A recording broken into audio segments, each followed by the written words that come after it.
Mr. Corsi here. Here we're given a diagram of a cubic function. That means a formula that has x to the power 3 as its highest power. Cubic function. We're told the stationary points are at -2 and 4. And it's this typical cubic graph. And on the diagram in our answer booklet, we're supposed to show a sketch of the graph of y equals g dashed of x. Remember, g dashed of x is the gradient formula. So we're asked to plot values of the gradient of this function. So let's have a little demonstration of gradients on a curve like this first before we move forward. So remember, gradients on a curve are measured by the tangent at each point to that curve. So if we move the tangent along this curve, you can see at places its gradient is 0, at places its gradient is negative, there's 0 again, and at other places its gradient is positive.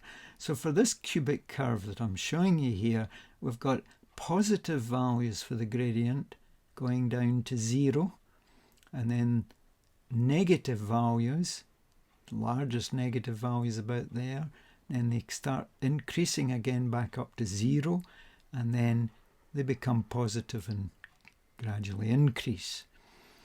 Now the other thing we want to remember about a cubic graph is this: when you differentiate it to find the gradient formula, that x cubed becomes an x to the 2, an x squared. So we would expect the graph of the gradient values to be a parabola, an x squared graph. So let's think again about this. Positive values coming down to 0, I'm talking about the gradients, then they become negative, greatest negative there, they start increasing again back up to 0, and then continue increasing and are positive. So the crucial parts on a graph showing the values of the gradient, and remember it's a parabola graph we're looking at, are where is it that the gradient is 0, what values 0 and 0, these will be the two places that the parabola showing the gradient values cross the x-axis. So let's go back to the question now. So here's the original question, but let's have a little look before we fill in this diagram. Let's have a look at what we've discovered so far. If we're looking at a cubic curve and we want to plot values of its gradient, then we'll be looking at a parabola. X cubed graph goes down to an x squared graph. Positive gradient becoming 0, positive values of the gradient coming down to 0. Negative gradient, greatest negative value about there, increasing again to 0, and then gradients are positive and still increasing. So that's where our parabola graph showing the gradient values is coming from.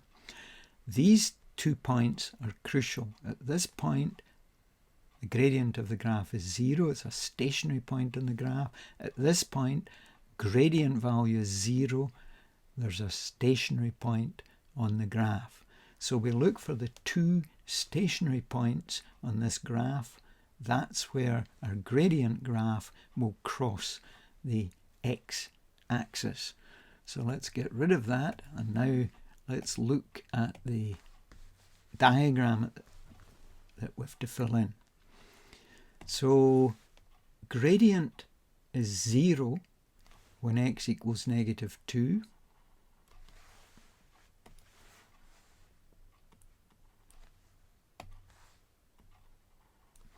And gradient is 0 when x equals 4. Positive gradients less than -2 coming down to a 0 value at -2.